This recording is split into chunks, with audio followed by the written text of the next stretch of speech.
Good afternoon.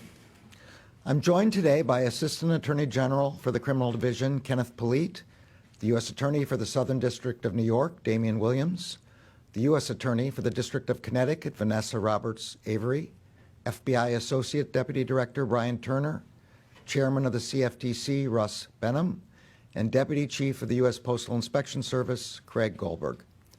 Today, the Justice Department is announcing charges in 2 separate districts and in 2 separate criminal cases involving Glencore, one of the world's largest mining and commodity trading companies. The company has agreed to plead guilty in each case.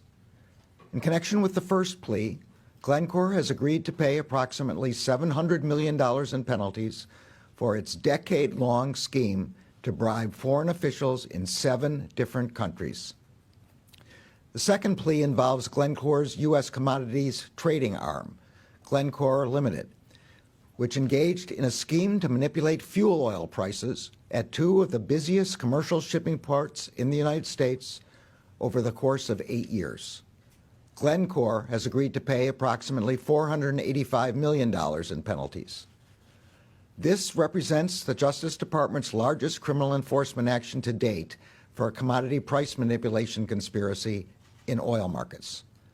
Glencore made hundreds of millions of dollars in profits from these crimes, including $272 million from the foreign bribery scheme and $144 million from the commodity price manipulation scheme.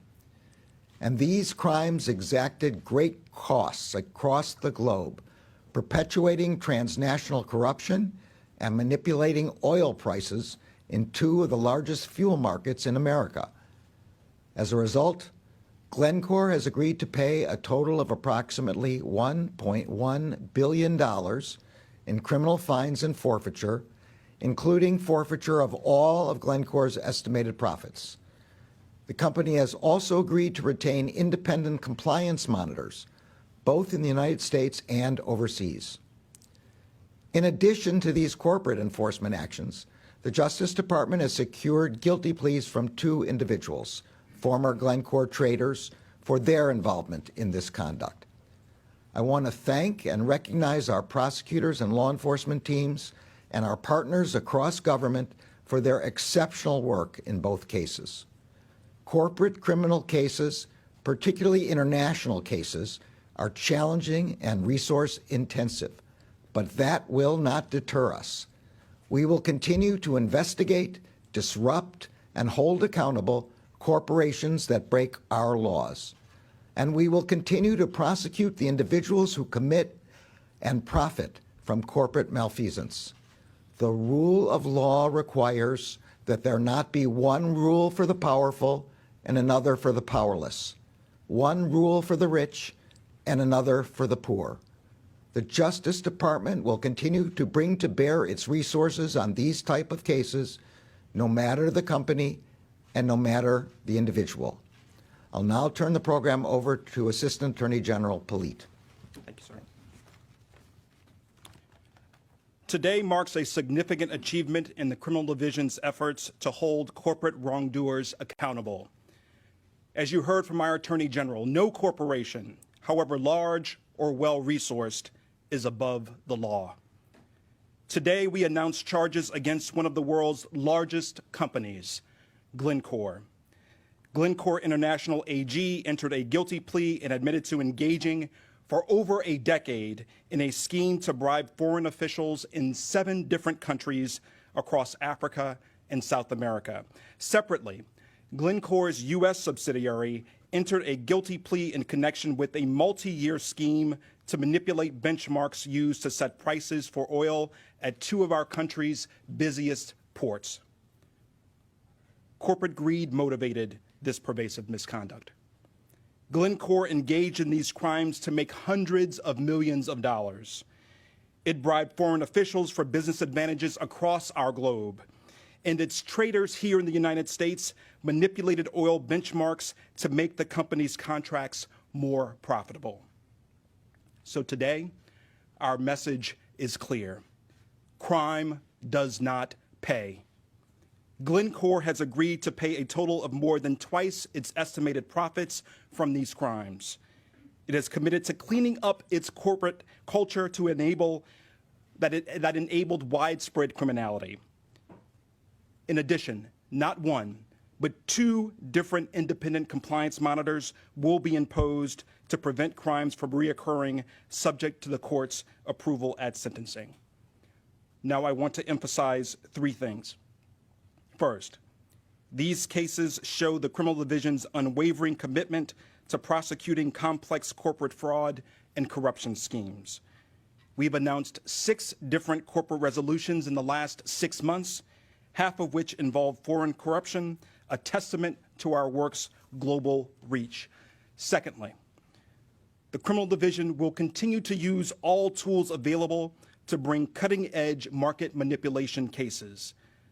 The commodities case here is the first major corporate guilty plea involving the manipulation of benchmark oil prices. And third, but certainly not least, we would not be here without our partners. I would like to thank the U.S. Attorney's offices for the Southern District of New York and Connecticut, the FBI, and the U.S. Postal Inspection Service, who worked to unravel these schemes alongside Criminal Division prosecutors Layla Babaiba, James Mandovo, Avi Perry, Matt Sullivan, John Leolas, and Michael Koo, and our Office of International Affairs. We coordinated effectively with our partners at the CFTC, which resolved its enforcement action against Glencore earlier today, and we coordinated effectively with the UK's Serious Fraud Office and the Brazilian Ministério Público Federal, which both also resolved their proceedings with Glencore earlier today. We'd also like to thank the Swiss authorities as partners in the global fight against corruption. Just last month, the SFO director hosted a meeting to reinforce our shared commitment to tackle transnational crime. Our robust partnerships give criminals fewer places to hide.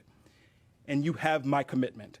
Our Criminal Division will continue to vigilantly pursue difficult and impactful cases in the months and years to come. I will now turn the podium over to my friend and colleague, U.S. Attorney Damian Williams of the Southern District of New York.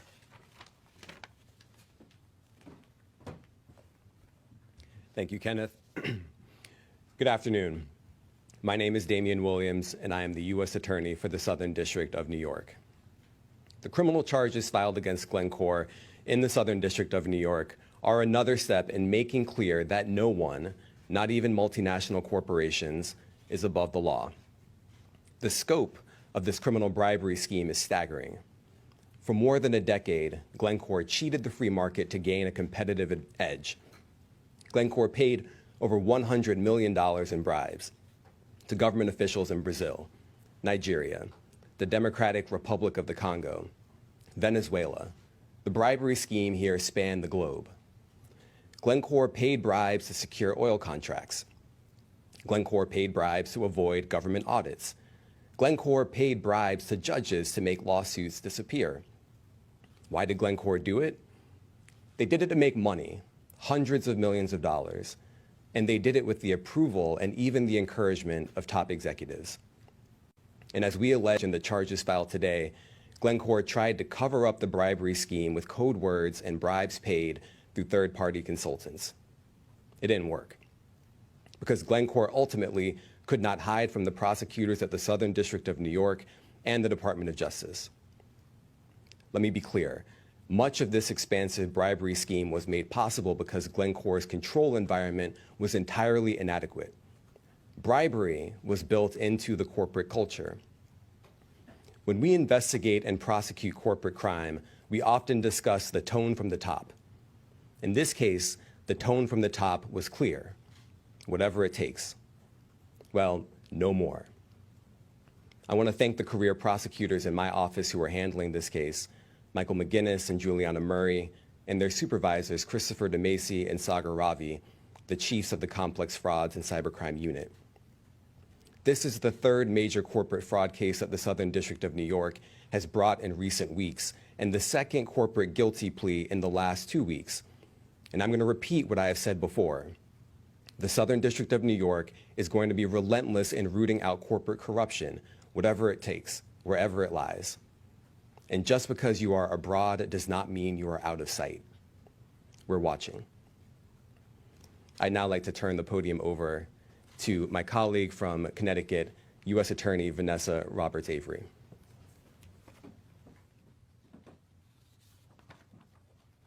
Thank you, Damian.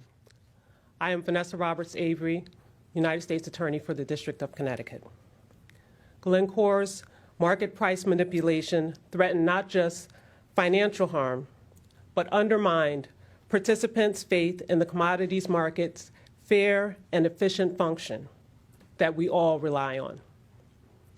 This guilty plea and the substantial penalty incurred is an appropriate consequence for Glencore's criminal conduct, a significant component of which occurred in Connecticut at its offices in Stamford.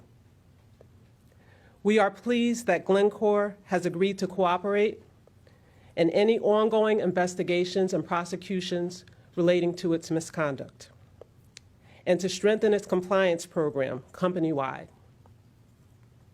The U.S. Attorney's Office in Connecticut has long been committed to vigorously and fairly enforcing the laws applicable to corporate entities doing business in our district.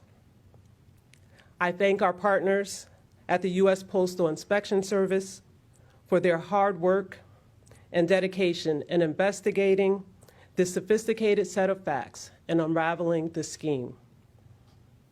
And I especially want to recognize the fraud section, with whom we look forward to continuing a full and fruitful partnership in prosecuting these complex financial and corporate criminal cases. Lastly, I want to thank the career prosecutors in my office who have labored tirelessly on this case. David Novick, who is the chief of our Financial Frauds and Public Corruption Unit, and Assistant United States Attorney Jonathan Francis. I will now turn the program over to the chairman of the Commodities Futures Trading Commission, Russ Benham.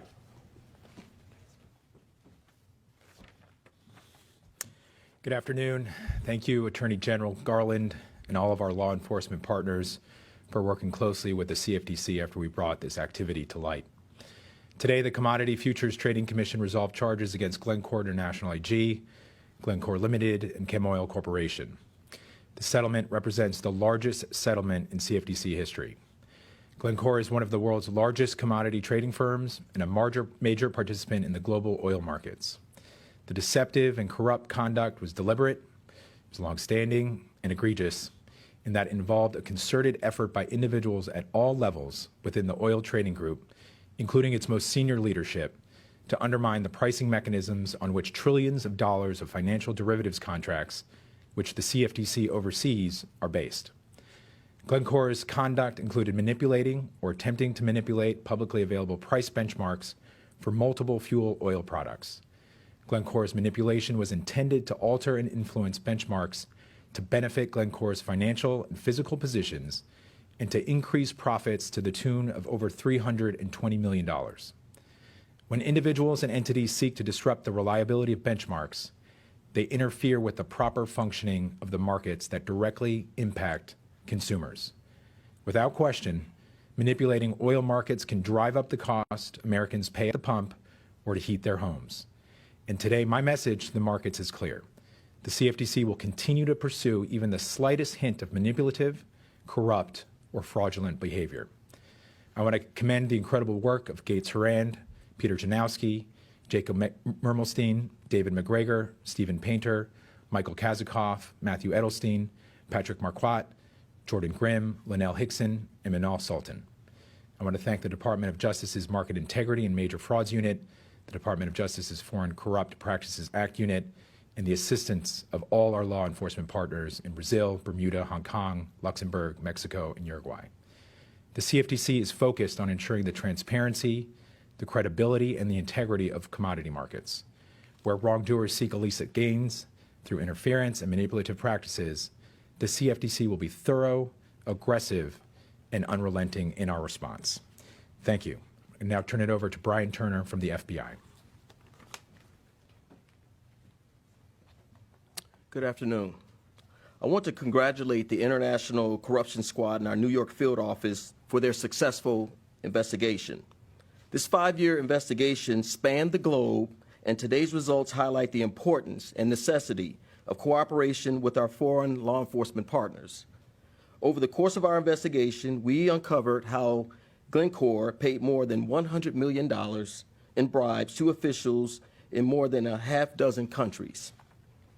Foreign bribery has the ability to impact U.S. financial markets, economic growth, and national security. It also breaks down the international free market system by promoting anti-competitive behavior and ultimately makes consumers pay more. What's even worse is that Glencore's bribery payments were primarily in developing nations whose citizens were the ultimate victims of the bribery. When those officials accept bribes in their official capability for personal gain, they are betraying the trust of the people that they represent, which ultimately breaks down the global order. And businesses that pay bribes continue the cycle of corruption within the governments of those developing nations. The Foreign Corrupt Practices Act exists to stop these practices from happening. We in the FBI take these crimes very seriously, and we're committed to shining a light on corruption wherever it exists. Today's results send a message that even the largest, most well-known, and most successful international companies will be held accountable for their corrupt and illegal behavior. I'm now going to turn it over to my colleague, Craig Goldberg, Deputy Chief, U.S. Postal Inspection Service. Thank you, Brian. Good afternoon. My name is Craig Goldberg. I'm the Deputy Chief over our criminal investigations with the United States Postal Inspection Service. The idea of fair and honest trade is the bedrock of American commerce. And it's an insult to our shared traditions and values when individuals or corporations use their power, wealth, and influence to stack the deck unfairly in their own favor. Manipulating the price of essential commodities for personal gain is not only illegal, it also damages the integrity of international commerce. And it erodes public confidence in our supply and demand market economy. That's why the Inspection Service's mail fraud team, embedded at the Department of Justice, and the Market Integrity Major Fraud Section of DOJ joined forces to combat illegal manipulation in the commodities market through the Market Manipulation Initiative, or MMI. This case is an excellent example of the MMI's success, and yet it is only one of several currently under investigation under the MMI. To date, 7 of those cases have yielded 5 arrests, 3 indictments, 1 guilty plea, 2 convictions, and millions of dollars of forfeiture, criminal fines, and penalties. Results like these prove that we can accomplish great things in the law enforcement community when we work together. I want to thank Attorney General Garland and the Department of Justice, the FBI, the Commodity Futures Trading Commission, all the U.S. attorneys' offices that we worked with, and all of our other partners who contributed to this investigation. Our work together and the results announced today demonstrate our combined effectiveness. They also showcase our tenacity in holding accountable criminals who try to enrich themselves by undermining the forces of supply and demand. Thank you very much. All right, with that, we'll take a few questions. Sure. Thank you for doing this. So I have 2. For one, you said that the Justice Department wants to and plans to hold individuals accountable for corporate crime, but in the FCPA case, there's only been 1 middle manager charged. Why are we not seeing more individuals and more executive charge in this case specifically? You're exactly right. We take holding individuals accountable priority because this is the way to deter corporate crime, because it's the individuals who will end up paying, and because it is the individuals who are responsible. In this case, there are 2 guilty pleas of individuals. Just last week, in another case, there were at least 1 or 2 others. And I'm going to pass on to the head of the criminal division. I'm unable to talk about any pending investigations, however. So Real quick, while I have you up here, though, I do want to hear your answer. Hey, that makes three, Cindy. It's two, but just while I have you here, I just am wondering, you imposed a moratorium on executions. I'm wondering if, from what you've seen so far of the Buffalo grocery store shooting, if this is a case that would represent one in which you would consider seeking the death penalty. So charges for the federal government haven't even been filed, so we're not anywhere near the stage where that occurs. As you know, there's a process, I think, set up originally by Jana Reno for developing a record on that subject, so really can't say that. Before we switch over there, do you want to answer this question? Yeah, so tell us about the individuals. Sure. Thank you again, sir. And the question goes to, as you noted, there's been 2 guilty pleas, one in each of these components of this prosecution. Mr. Stimler in the FCPA case, Mr. Heredia in the commodities trading case. They are individuals that have significant culpability in the underlying misconduct. With that said, we will not comment on ongoing efforts to hold additional individuals accountable. These are complex cases, particularly when we have global partners where individuals may lie outside of the United States. We do coordinate with our law enforcement partners across the globe to ensure that those individuals are held accountable wherever they may sit. Yeah. General, I hate to go off topic here, but we're getting word. No, you don't. We're getting word of a possible shooting at or near an elementary school in Texas. Can you give us any update on whether there are injuries or fatalities? So here, I was just briefed on this as we were walking in here. We will put out information as soon as we know more, but I'm not able to say anything right now. Sorry. Mr. Attorney General, you talked about having monitors go into this company. Can you talk, well, what are these monitors going to do? Are they going to be coordinating with the Justice Department, and how and what if they're finding out that the company isn't following through with this obligation? Then I have a quick follow-up question. All right. That question, which is a very good question, I'm going to ask the Assistant Attorney General to give you the specifics on. If you want the follow-up question, I'll be happy to start with that, and then I'll switch over. Okay. Former Attorney General Eric Holder has said that it appears there's sufficient evidence to indict former President Trump for the actions in the days and weeks leading up to January 6th. As one Attorney General to another Attorney General, how do you respond to Mr. Holder? And what do you say to Americans who are looking at what happened in the days, what we know publicly already about what happened in the days and weeks leading up to January 6th? In our questioning, where are the charges for those activities? Look, normally when I answer this question, I say the Justice Department has a long-standing policy of not commenting on pending investigations, whether they are pending or not. I think it's fair to explain why that's our policy. So it's our policy for 3 major reasons. First of all, it protects the civil liberties of people who have not been charged. This is critically important. That we not begin making comments outside of the record of charges. Secondly, it protects the civil liberties of people who have been charged. As you no doubt know, there are 800 cases already brought against individuals with a broad array of kinds of charges, making statements about others, making statements about pending investigations outside of theirs, can affect theirs, and it can also make it more difficult, our own prosecution in that respect. And finally, Justice Department investigations typically proceed in relative secrecy. Things come out as we file papers, as we file search warrants, as we file for orders, as we file charges. If we let all possible witnesses know exactly where we are at exactly what moment, it makes us very difficult to do our job of ensuring that the laws are not violated and that those who are accountable are brought to justice. So that's the reason I give the short form answer. I know a lot of the members of the press corps here hear it a lot, and I know that they know that, but I think it's important for me to say more generally. Now, you had a question which I've almost forgotten, but I think belongs to Mr. Polite. Yes. Thank you, sir. As to monitors, look, and I reflect this coming from my background as a prosecutor, but also as a former chief compliance officer. We make the decision to impose monitors in 2 separate cases. One, when we find that corporations have not properly resourced their compliance function, Or, and this happens quite frequently, when they have not had the opportunity to properly test that compliance function, even if they've resourced it, if they haven't had the opportunity to test it to prove that they've had the resources, the policies, the procedures, the controls in place to ensure that misconduct is detected, remediated, and ultimately prevented, that will also be a situation where a monitor is appropriate. Monitors oftentimes will be then responsible to work with that corporation to ensure that it is actually making that appropriate investment in its compliance function. But more importantly, it's also reporting back to the Department of Justice any findings that it makes related to a lack of investment or to additional misconduct that may be occurring in the company.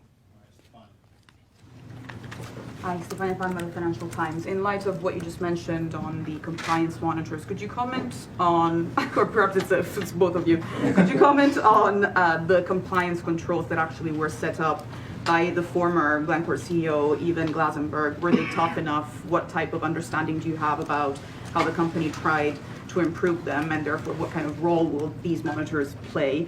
And secondly, very quickly, you have taken action against Vitol in the past. Now this settlement with the Glencore, are there other commodity traders in your sights? As to your second question, listen, this is an area that we're remaining vigilant in, but I will not be in a position to comment about other actions that we may be taking. As to the first question, though, the significant level of investment that a company has made, we certainly take that into consideration in fashioning the appropriate resolution here. Certainly it is the type of investment that we credit.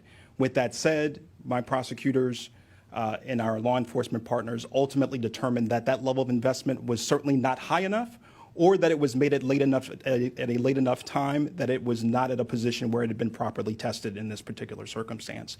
And so we did believe that it merited the imposition of not one, but two separate monitors in this particular resolution. All right, thanks, everybody. Thank you. Thank you.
Embanyonya weko sigora bogaga buburmbe gambe sangawane deme enen simafabi ngobonu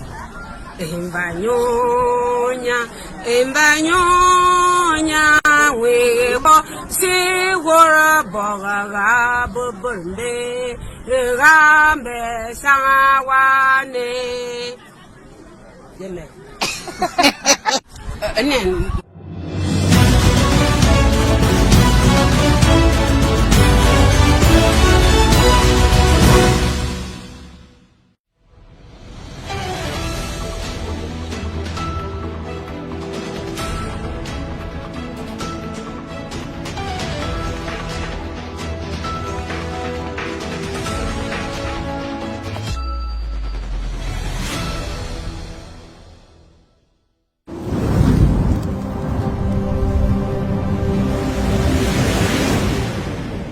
tuned on ACN TV.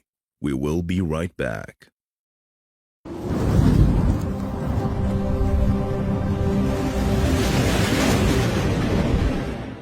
Welcome to ACN.